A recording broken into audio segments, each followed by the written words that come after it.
my girlfriend said. From now on, I'll decide when we meet. Stop pressuring me.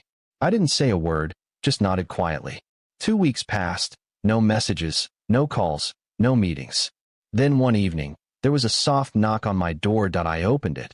She was standing there, eyes glistening, and in her hands was something that made my heart stop. Dear friends, I'm so close to 1,000 subscribers. Please support me by subscribing to my channel. Every single sub counts and means a lot. Thank you. I'm 27, and up until 3 months ago, I thought I had my life figured out. I'd been with Lauren for 2 years. We met at a mutual friend's barbecue, hit it off immediately, and within 6 months we were practically living together. She was a graphic designer, I worked in commercial real estate, boring job, decent money, stable life. We had our routines.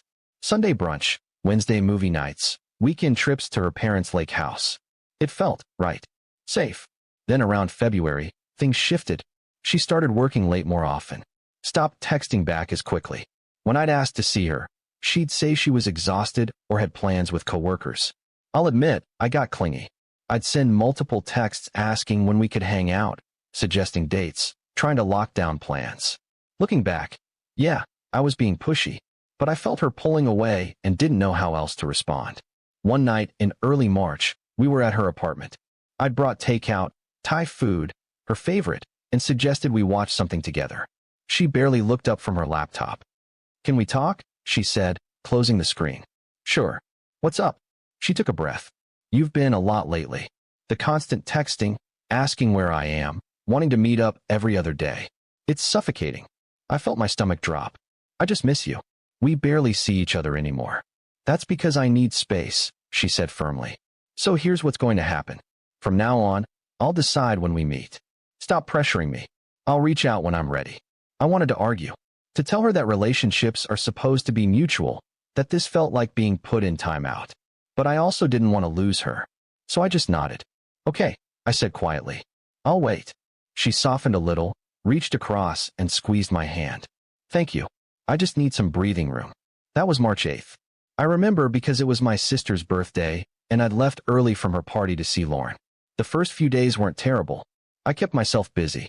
Went to the gym more, caught up with friends I'd been neglecting, threw myself into a big property deal at work.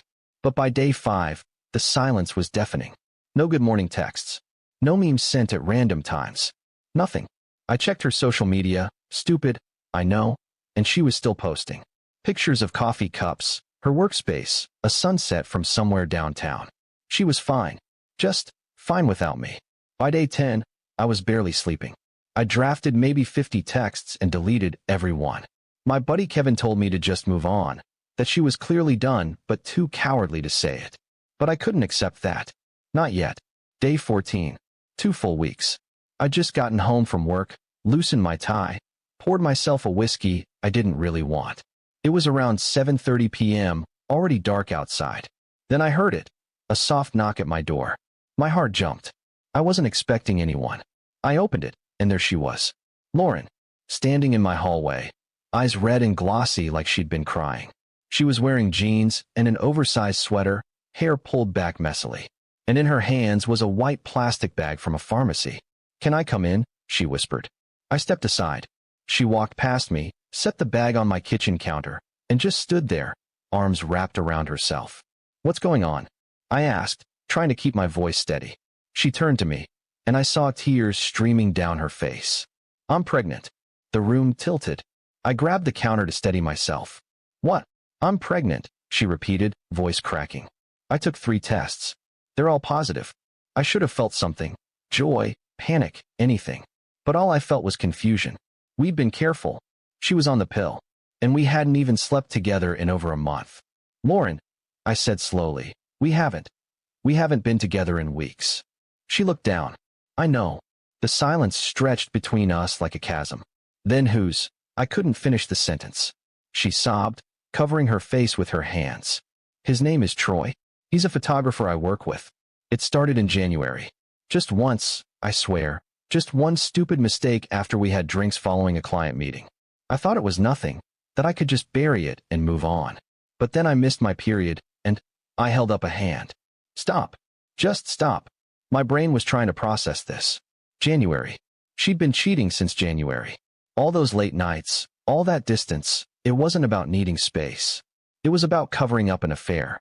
So the whole I need space thing, I said, my voice eerily calm. That was just you trying to keep me at arm's length while you figured out what to do. No. I mean, yes, kind of, but I was confused. I didn't know how to get out. She looked up, startled. What?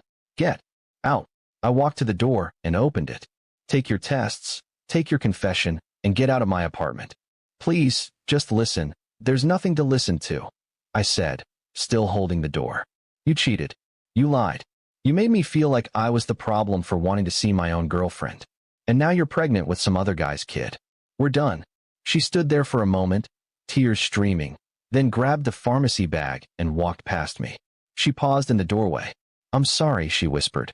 I closed the door in her face. Update 1. I didn't sleep that night.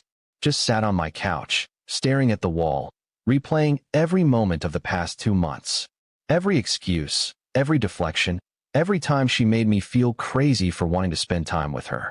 The next morning, I called in sick to work. Then I did something I'm not proud of. I went through every digital trace I could find. Old texts, social media, emails. That's when I found Troy's profile. Photographer, mid-30s, pretentious bio about capturing raw human emotion. He'd posted a picture 2 weeks ago with Lauren in the background at some art gallery opening. The caption, inspiring evening with inspiring people. I felt sick. But then I noticed something in the comments. A woman named Rachel had written, "Didn't know you were back on the scene. Thought you and Melissa were still figuring things out." I clicked on his profile again, scrolled further back. There she was, Melissa, his girlfriend, or ex-girlfriend. The photos stopped around December, but there were no breakup posts, no indication they'd ended things. I took screenshots of everything. Update 2. 3 days later, Lauren texted me. She wanted to meet, said we needed to talk about next steps. I agreed to meet at a coffee shop near my office. She looked exhausted, dark circles under her eyes, hair unwashed. Part of me wanted to feel sympathy. The other part remembered why we were here.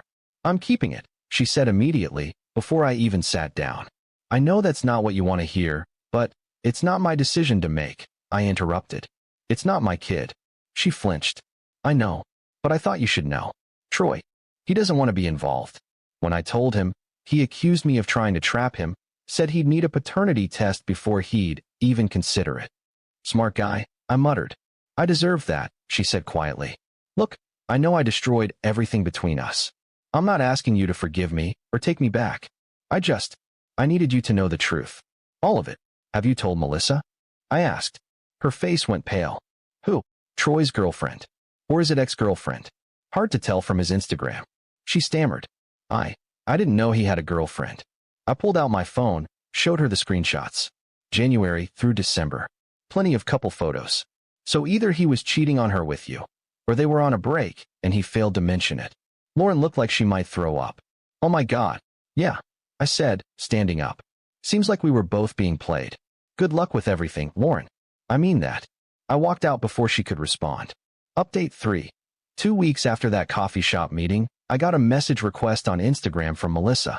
She'd seen my comment on one of Troy's old posts, something benign I'd left months ago, and somehow pieced together that I was connected to Lauren. Her message was straightforward. Hi. I know this is weird, but I think we need to talk about Troy and your ex. We met for drinks that evening. Melissa was sharp, direct, and angrier than I'd ever been.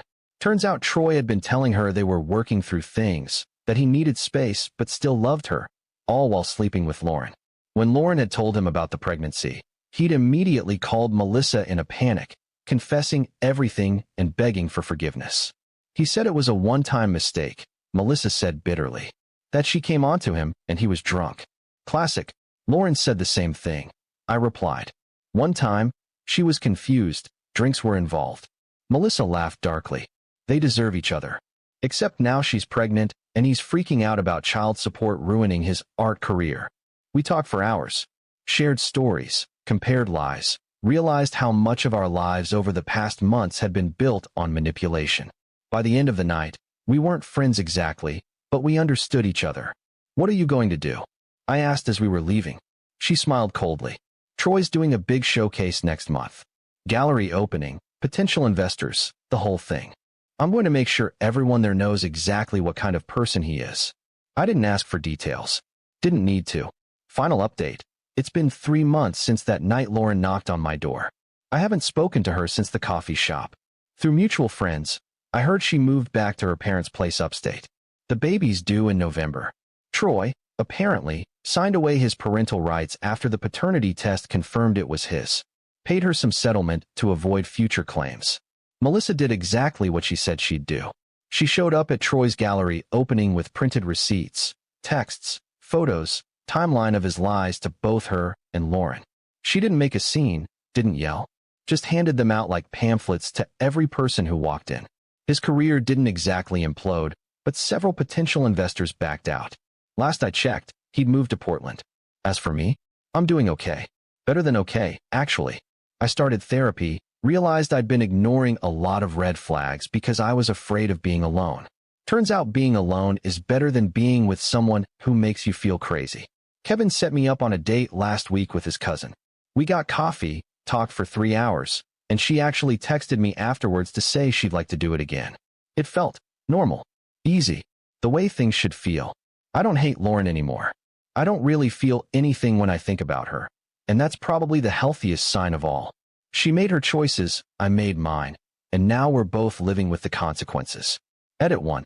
A lot of people are asking if I ever got closure or a real apology. No. And honestly, I don't need one anymore. Closure is something you give yourself, not something you wait around for someone else to provide. Edit 2. Someone asked if I'd consider getting back with Lauren if she reached out. Hard no. The trust is gone. You can't rebuild a foundation that was never solid to begin with.